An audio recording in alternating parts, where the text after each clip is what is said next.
Welcome to the Loveland All Sports Podcast, sponsored by Meredith DeWitt of Brittany Fritz Realty, Loveland's #1 boutique brokerage.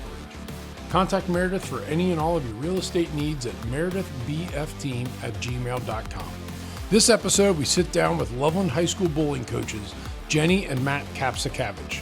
We get to learn about the many things that they have done for our schools and our community, and how they're enjoying life as empty nesters and stepping up to fill the needs as our bowling coaches. They're having a lot of fun while they do it along the way, and they're providing great opportunities for our student athletes. Some kids take it very serious, and some are just picking up a lifelong hobby. And since this recording, I'm happy to say that the boys finished third in the ECC tournament, and now will compete in sectionals this Tuesday. And the girls, let's continue to say they are having a lot of fun. So sit back and enjoy this episode. Well, good afternoon, Loveland. We are here today with a Loveland power couple, Jenny and Matt Kapszukiewicz. Welcome, guys. Thank you. Great to be here. Awesome. Well, most people know the Kapszukiewicz, and besides Shane Lyons for our seasonal sports wrap-up, Jenny is my first repeat customer or victim of the podcast. Welcome, guys. You know, the Kapszukiewicz have raised two great kids in Loveland. One's a Navy grad somewhere in the world that you probably can't tell us where he is. Your daughter's finishing up a D1 soccer career at NKU. Jenny's 11 years as a paraprofessional at Loveland, middle school and now varsity tennis coach, volunteers for everything, including in the summer, working with Intra Alliance as a summer internship coordinator. Now we add Matt, who's a 30-year HR executive at PricewaterhouseCoopers that literally travels the world. He's a former LYBO leader. He volunteers with everything with Sims Township, et cetera, et cetera. So what in the world are the two of you thinking when you enter the world of empty nesting? Let's go be the boys and girls bowling coaches for Loveland High School. How did this start? Well, you know, it goes back to our son bowled in high school and had a great experience. And we were really sad to see Coach Adams retire. And then this past, about a year ago, a couple of the guys reached out and said, we need a bowling coach. What do you think? And it happened to be a couple of individuals that knew us through other programs, and we got to talking about it. And I thought, this is how I can guarantee some school bus time with Jenny and get to see her. So, why not? I'm all in. And I love bowling anyway, because our son, got it into our veins, and here we are. Yeah. Right. And I remember Joey had I don't want to say unorthodox because it was pretty good, but he had a different mechanic, right? He's a two-handed bowler, which bowler. is pretty common now. Oh, really? Yeah. Because it's proven to be successful. Yes. It is more the norm than not. You'll see it out there. Yeah. Now, did you grow up bowling? I bowled a little bit, probably like a lot of people, bowled. Casually, but not on like a school team. Correct. I remember bowling in club a little bit in high school, but then, like everybody else, just birthdays, holidays, et cetera, until Joey started. And that's when I got, a new ball and got back into it. Nice. And Jenny, did you grow up bowling? I did not, no. But anytime anybody asks me to play a sport or help or encourage kids, I'm there. So. And to spend time with Matt, of course. Yeah, ride the bus together. You thought you were getting away from him by doing spring and fall tennis. Right? And then you said, well, we'll take this little light ball, we'll transfer it to this huge ball. Yeah. And now he's following me to this next chapter of my life. It's exciting, though. The Bakers, we'll talk about that later, I'm sure. But you did not grow up bowling of any time? I did not, no. Cool. Yeah, my bowling experience, I took bowling in college. Insert dumb jock football player comment there. But, when you're there for 4.5 years and you have nothing but time to put for other things, I took bowling. And you had to average over 185 over 5 games to get an A. And I did it. Awesome. That's pretty good. I mean, 185, really that's good. hard. Yeah. That's great. But when you take 2 days a week from the school bowling coach, you're going to get better. Right. Exactly. So that's and now I get mad because I go and try to bowl with the kids when they were little or even recently, and you can't do the same thing you did. Right. You know, and I keep thinking, shake hands with the lane. Yep. Aim for this. Right. But it's fun. So good. So I'm glad to hear you got a new ball, Matt, and you'll be able to run this into retirement. But I did get my own shoes, so I'm halfway there. Really? I just need to get my own ball too. Okay, good. She's busy. Well, let's learn a little bit about you guys first. Yeah. So, just like I've done with Randy Rico and Principal John Hart, how did you two meet? Well, I used to work at Pricewaterhouse, and Matt worked at Coopers and Lemar, and our companies merged, and we were in DC. And his roommate happened to be on my consulting team playing softball, and you want to tell the story? This is kind of funny. Well, just one night, I had 2 roommates, and one of them asked me to go watch him play softball, and I'm like, I am not going to go watch you play softball. But our 3rd roommate came home with a pizza and a girl that he liked, so I said, I'm going to watch you play softball. Okay. And I brought all my stuff with me, and fortunately or unfortunately, somebody on her team got injured, and I got to play, and it was a doubleheader, and the rest is history. Yeah. So nice. we did not work in the same building or anywhere near one another, but it was just coincidental we met on the softball field. Yeah. And you're in human resources, so exactly. You couldn't. And the other funny story is he asked my last name, intercompany email. So the next day I get this email, and the name does not fit in the name column. I'm like, oh my gosh, Matthew Kapszukiewicz, what? Knowing my luck, this will be the guy I marry. And what's your maiden name? Ryle, 5 letters. So that was one of my questions. How long in your courtship did it take you to learn how to spell Kapszukiewicz? Oh, I used to call the voicemail to see how to pronounce it. I could practice spelling it, but I would hope I'd call his work phone late at night to get the pronunciation. Right. So everybody called him Matt K, Matt Caps. Nobody called him by his real name. Yeah. So I know, if I remember from last year with tennis, the girls call you Coach Caps, right? Coach K. Is that the way it is in bowling as well? Yeah. Okay, yeah. Good. Well, that's been, since I've known you, that's been the way to go. So why Loveland? How'd you guys get here? Well, it was really my job, part of my job. There was a reorganization happened, an opportunity came up out here, and my father-in-law and mother-in-law live in southern Indiana, and said it would really be nice if you were a bit closer. And the opportunity was in Cincinnati. They live in southern Indiana, just outside of Louisville, and I thought, that's closer and close enough. Right. So we'll do it, and we moved here. Perfect. Yeah. And we kind of fell in love with it. We had an opportunity to move several times by the company, but Jenny and Joey and Sophia said no, so we've stayed. Cool. And we love Loveland. it here. Yeah, yes. It's awesome. Yeah. So Jenny, how is your dad doing? Speaking of Matt's father-in-law, is he doing well? My father-in-law or yes. my dad? Yeah. No, your dad. I'm sorry. My dad passed away 13 years ago. I'm sorry. Yeah, that's okay. Who's the IU guy? But he did go to IU. Yeah. He did go to IU. I knew you were going to bring this up. Okay. My apologies. Congratulations to IU. Right. Yes, I went to Purdue, everybody. Right. So this always comes up in our chats. I was rooting for IU, I have to admit. You told me that. Yeah. And we took any Big Ten people on the bus because, like I've told even Purdue fans, this was for all of us. Let's go. This was, I was on the phone with Tony Wesley. Yes. 5 hours after the national championship. I said, this is for Michigan State. This is for Purdue. Yes. This is for all of us. I was rooting for you guys, yeah. Awesome. Well, thank you very much. All right. So we already talked a little bit about your 2 kids, but Jenny, why don't you tell us a little bit about Joey? Yeah, so as you know, Joey bowled, and then he got accepted to the United States Naval Academy, so he spent 4 hard years there. Yep. He did an amazing job, and he service-selected submarines. So right now he just graduated from Nuclear Power School in Charleston, South Carolina, which was every other week a new topic: nuclear physics, calculus. I mean, 120 radiation pages. theory, thermodynamics. Yeah, 120 pages I had to memorize, be tested, and pass. Yeah. So it was. He said he has never studied so hard in his entire life. But he did amazing, graduated with distinction from that school. Credit to Loveland. Yes. Yeah, we had some amazing teachers here that prepared him for it. That's awesome. Yeah, and now he's at nuclear prototype school, still in Charleston, and then he has to go to submarine officer training in Groton, Connecticut, and then he'll be placed on a sub somewhere in the world. Okay, so I was joking about we don't know where he is, but pretty soon we won't know where he is. Pretty soon we won't know where he is, yes. And then Matt, why don't you tell us about your princess that bangs around as a defensive specialist at Northern Kentucky in soccer? Sophia had a really good season. She's a junior at Northern Kentucky. It's a D1 soccer program. What else can I tell you? They finished second in the regular season. She scored her first goal this year, which was awesome. They bring her up because she's so tall for the set pieces. Okay. And so it was there was a foul on the right side. They had just developed a play where they sent the kick towards the goal. Sophia put her head on it, put her right in the back of the net. That's great. Yeah. So that was a very exciting moment. Yeah. So she got her first goal. Well, she played as a freshman, right? If I remember right. Yeah. Right. So she's been on the field a ton, but being a defensive focused player. And she still has those really long throw-ins, so she has a bunch of assists. Where she's chucked it all the way to the penalty spot, basically, and gals have knocked it in. So she's really looking forward to her senior season. That's great that she's close, so you guys can see as many of the games as and she's a computer science major. Okay, cool. Yeah. So, student too. All right. Yeah. Oh yeah. Oh yeah, that. Awesome. Well, one more fun question. Yeah. If you guys could attend one sporting event where money doesn't matter, what would it be and why? the Army-Navy game for me. The patriotism in that game. Yeah. Have you gone? Yeah. Because you went. We went right? every Okay. year. You've gone every year. Well, you've been to that.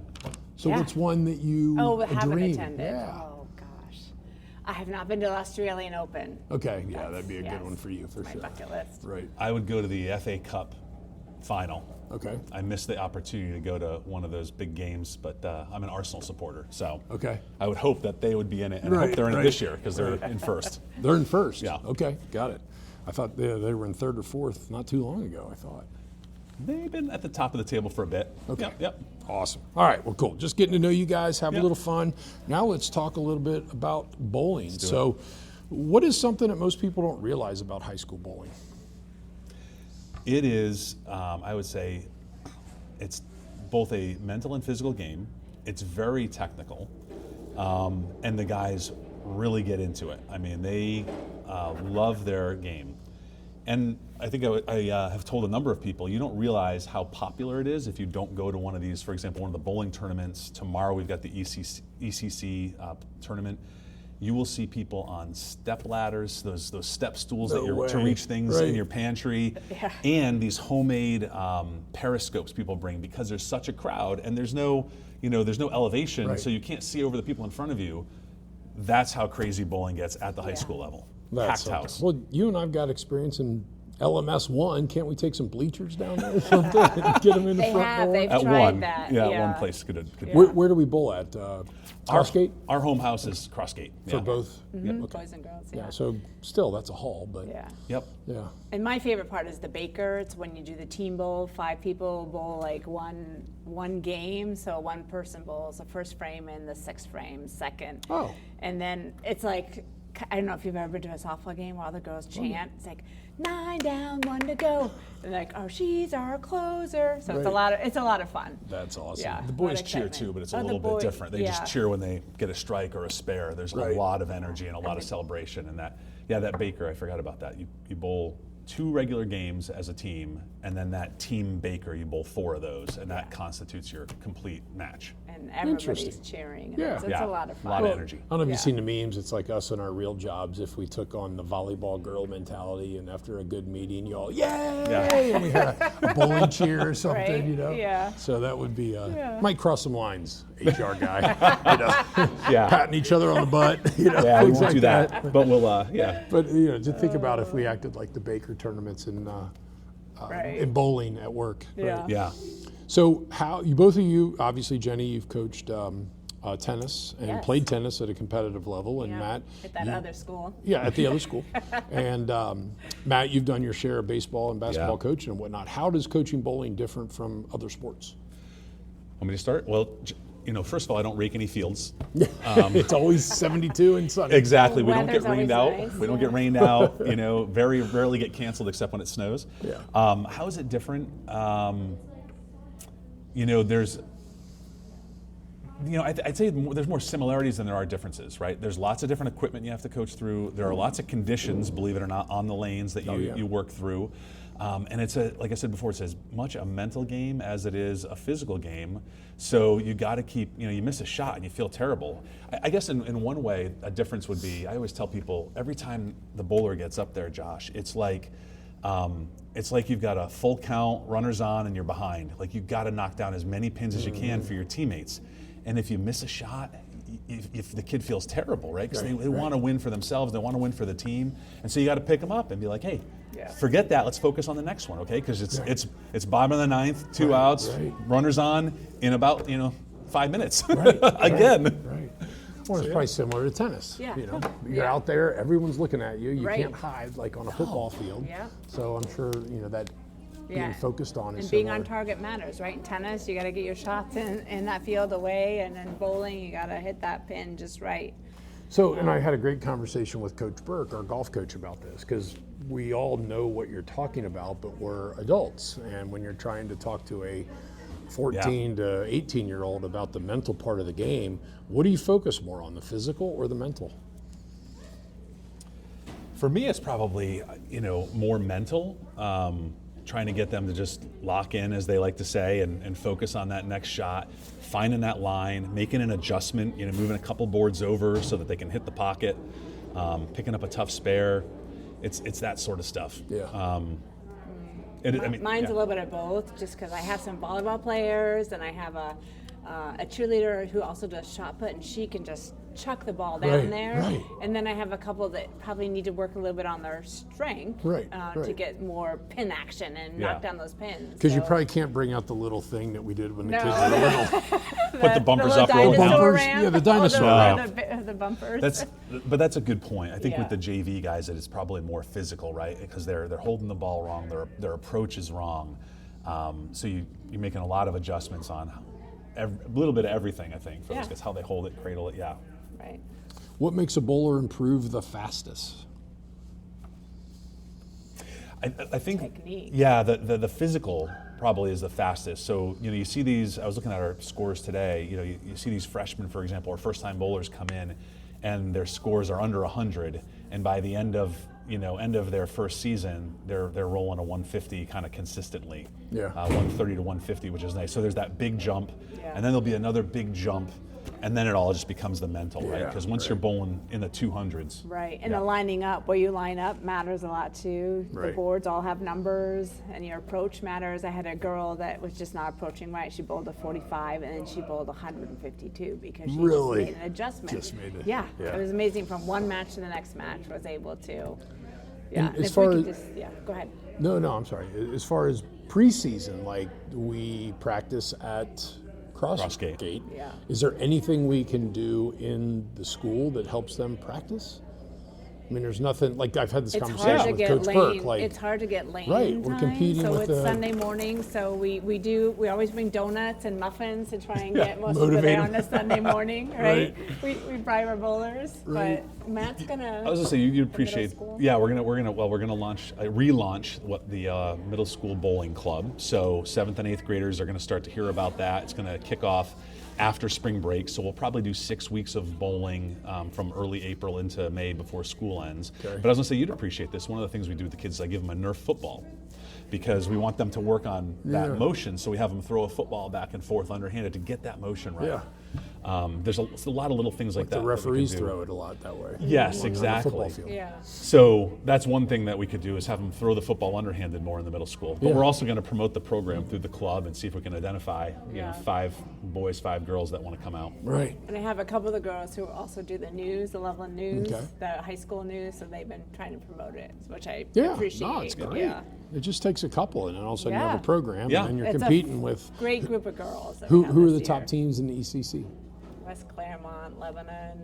Those are the top 2. For both girls and boys? Yeah, they both have girls that have full rides bowling to colleges next so year. there's an opportunity. Yeah, right? there's money in the girls' side for sure. Boys' side. It's one of those sports that you don't hear a lot about, right? Yeah. So there's money out there, and your competition is low. So if you're a girl who's maybe hasn't found your sport, that's the place to go. Right. Less so for the boys. Okay.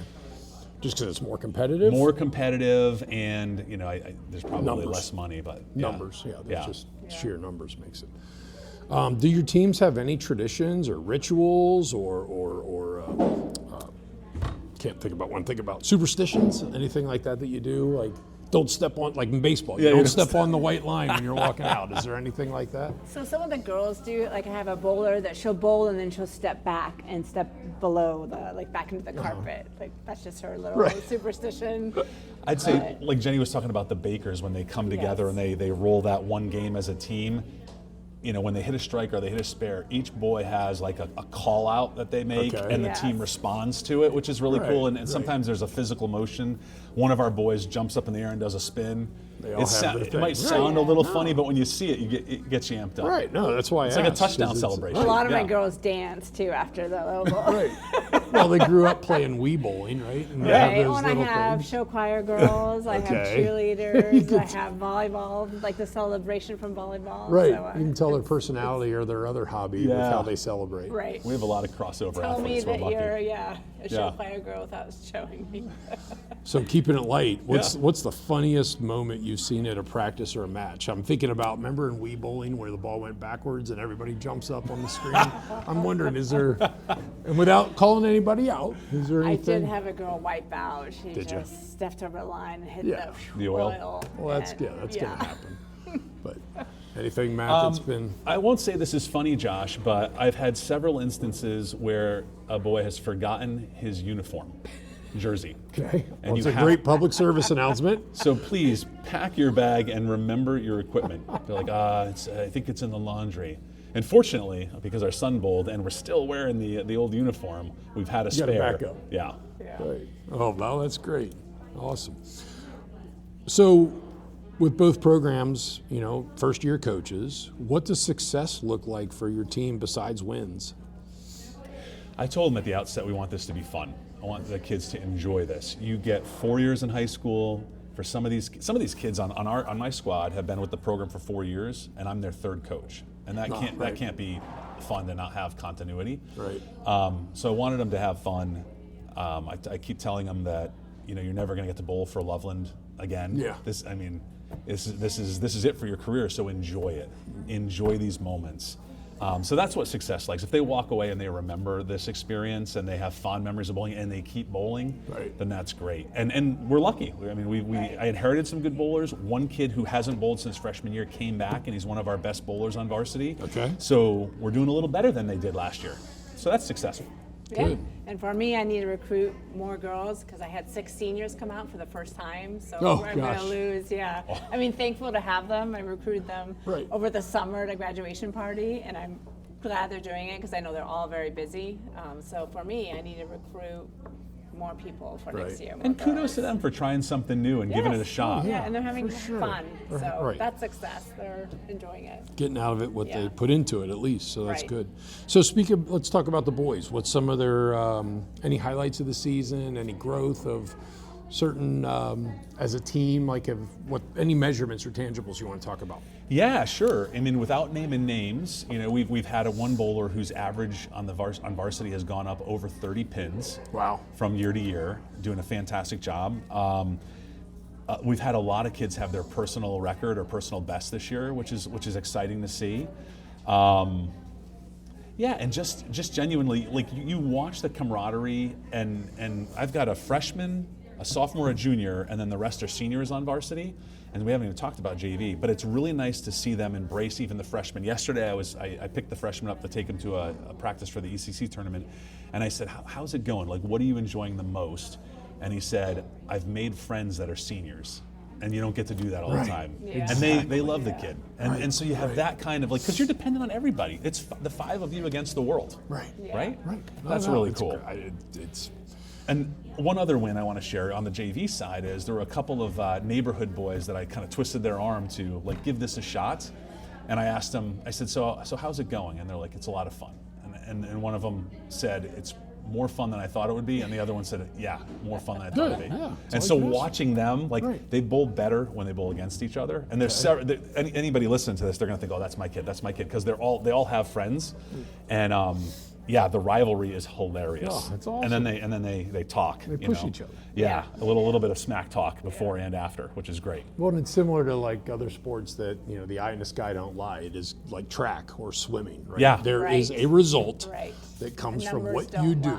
Yeah, and like even tennis, there's you can maybe have a little variability. You can lose 3 points in a row but still come back. This and that. This is a line that is success versus not. So there's no bad call by the ref. Right. And I love not having the sun in your eyes, the wind, or Yeah, and there's nobody playing defense against you. It is all on your shoulders, right? Exactly. It is you. Exactly. So the boys are currently 10-3. Overall, 6-2 in the league, which is in the top third of the ECC. 6-3 now, unfortunately. Okay. Yeah. All right. I did my pre-work on Sunday. But still, you're in the top third of the ECC, so good season. And then how is you mentioned the ECC tournament's coming up this weekend, or tomorrow. Yeah. After that, what happens, as far as the tournament? Yeah, so that's the I guess the ECC tournament, that's the end of the ECCs, and then we go to sectionals. Boys sectional is Tuesday, and if we finish in the top 7, we will advance to districts. Okay. And then if we get out of districts, and I can't off the top of my head quote where we need to finish for that, then there's state. Okay. And do we have some bowlers? Then after you, as a team, you'll bowl like you just said, but also at what point does individual results help you move on? Yeah, thank you. Good point. So you can advance as an individual as well as advance as a team. Right.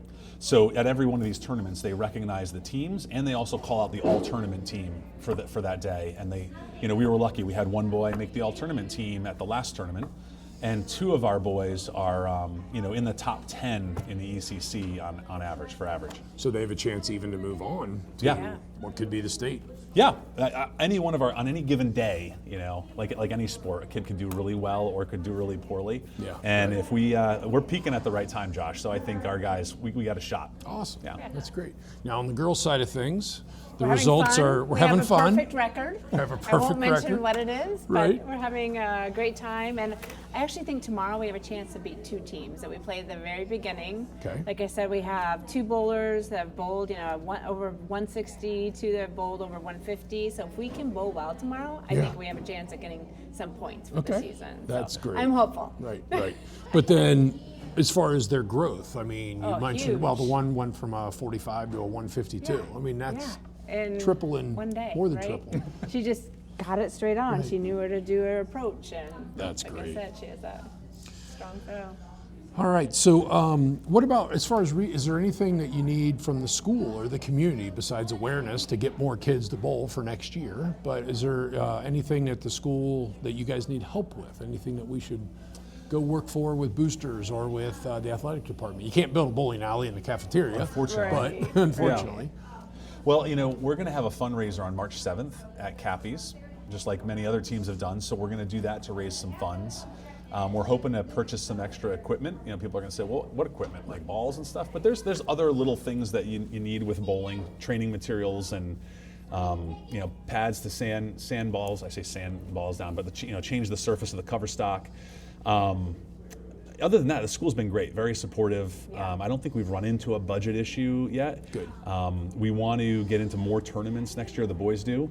And, if we were at the point, Josh, from boys' perspective, where if one more person had come out, we would have had to either make cuts or find another way to, find another way to facilitate this. So I don't know if we might need 2 boys bowling coaches and have 2 teams if we can get big and have a program like Lebanon or West Claremont. But we'll cross that bridge when we get to it. What is like Lebanon or West Claremont? Do they have multiple teams or do they have cuts?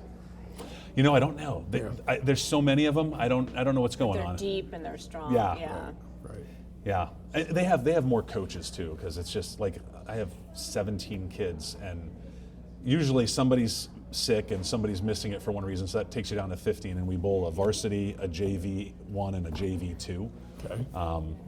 But if we had more kids, we'd end up, right now we run thin, like we run 6 boys on varsity, 5 are bowling, 1 to back up, like a West Claremont 11, and have 8 kids. Right. So they have 3 on the bench ready to go. Right. Yeah. And that's where we could end up. And is that backup able to come in during a game I- or I- the next game? A substitution can be made at any point during a match, but you can't re-enter the person that's been subbed out. So let's say, there's a really difficult shot and we need to make this spare, and I'm not good at picking up the 10 pin, I might sub me out and put her in so we can get the spare. Then Jenny can't leave. Then She I stays have to in. stay. She'll have to finish. Whether it's she would just finish that game. That game. So if it was in the middle, like in the 5th frame, she'd have to finish the entire game out. Yeah. And sometimes we do that because the kids either the bowler's not in the headspace, they're getting frustrated, they just can't find their line, the oil's moving on them, pattern, their yeah. ball's not working, and they're not stubborn boys, right? They won't make the adjustment. They're like, no, I'll just throw it harder. I'll throw it again and I'll get it right. It's like, no, you need to move over 3 boards.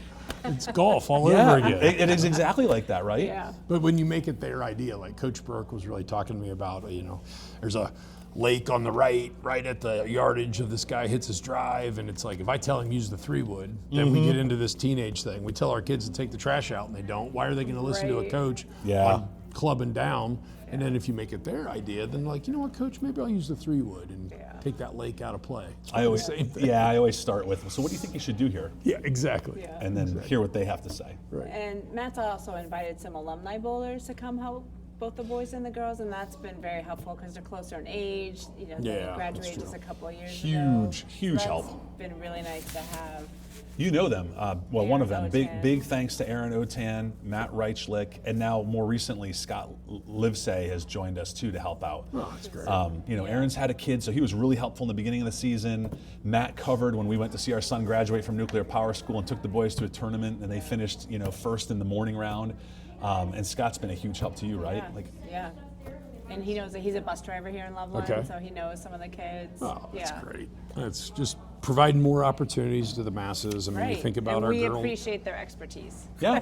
Oh, we all have different experiences. Yeah, like Matt and Aaron both bowled club at Miami of Ohio. Yeah, Miami. Well, you think about our girls wrestling. You think about all the different dances we have. You think about that.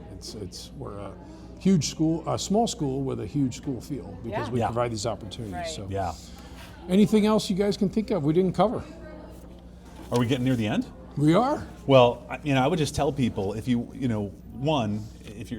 considering bowling, like I said before, we have a lot of cross athletes. We got lacrosse guys, football guys, soccer guys, golf guys. I'm trying to think what else. Baseball guys playing, wanted something to do during the winter, and they're it's a short they're season. bowling. Yeah. There's a low bar to entry, there's a meaning we practice on Sunday mornings, and we have 1 or 2 matches a day. A week. A week. Sorry, 1 or 2 matches a week, and the matches are over by 5:15 because the lane has to re-oil. The alley needs to re-oil the lanes and turn them over. So it's, if you're like, I'm too busy, but I really would like to be part of something, this is one of the sports that's kind of lowest, I don't want this to come off the wrong way, but lowest amount of investment. Time commitment. Yeah. People don't like football because it ruins your summer and it's long, but this is something that you can consider as an alternative. And if you enjoy sports where the equipment, you can get different equipment, and you're maybe a geek about, like, I have a ball that hooks a lot and hooks late or hooks a little and has a different cover to it and a different, center of gravity, and if I change my grip this way, I'm going to get a different reaction, and like Jenny was saying, the boards, and yesterday, Josh, at practice, when I told the boys the alley had laid down the sectional oil pattern for us, you would have thought they had won the lottery. They're like, yes, they got all excited, right? Like, let's do this. We can practice on it. Because it's a completely different experience. The ball reacts differently, so they have to learn, like, how am I going to adjust and make this happen? So, and you feel a lot of satisfaction when you figure that out.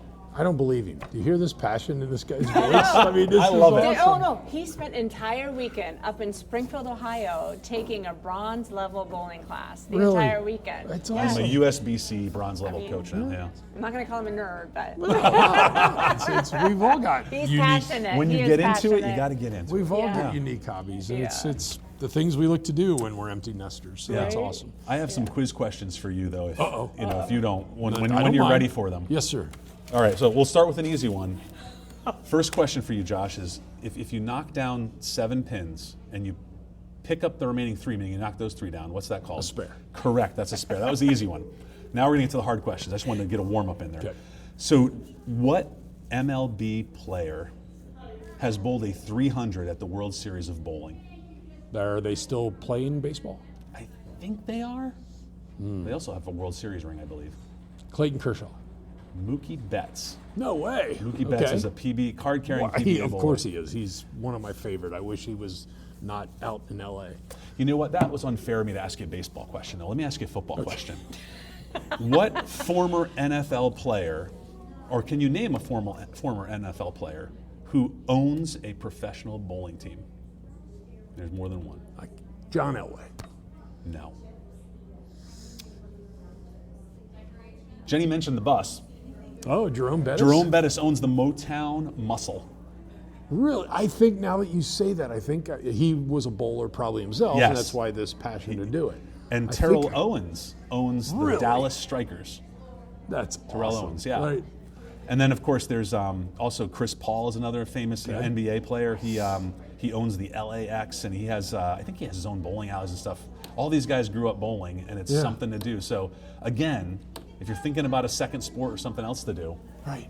Oh, that's great. It's pretty cool. Thanks for bringing that, Matt. That's awesome. That useless information we can look up and learn more about. Exactly. No, thank you. Jenny, anything else to close with? You good? No, just I would love to have more female bowlers next year. check out our social media. We've got a great Instagram page where we celebrate the girls and the boys and their accomplishments, and it's pretty fun. Yeah. Pretty easy question, I think, to ask is, are you both coming back? Yeah. Yeah. If they have it, if they'll have us back. If they'll have you back. If they'll have us back, and if Jenny comes back, I enjoy the bus rides together. So I will be back now. I love it. The passion is awesome. So thanks for educating the community on something you probably didn't know a lot about, and most importantly, consider your child middle school now and varsity and high school level that get involved in bowling if they so desire. But thanks guys for joining. Thank you for everything you do around Loveland, for our community, our school, and our kids. You guys both truly make the land of love a better place. Thanks, Josh. Thank you. Yeah, all right. I feel the same. All right. Thanks. Yeah. This episode was sponsored by Cappy's Wine and Spirits. As spring is knocking on the door, hit them up for all of your social needs. Great bands and fundraisers continue, including this weekend's Hearts of Fire weekend. Thanks, Cappies, for all you do. We hope you enjoyed this conversation with Jenny and Matt, and we appreciate them stepping up to provide great coaching and be role models for our student athletes. Please shoot any future podcast ideas to lovelandallsports@gmail.com, and be sure to follow us on Facebook at the Loveland All Sports Pod. Peace.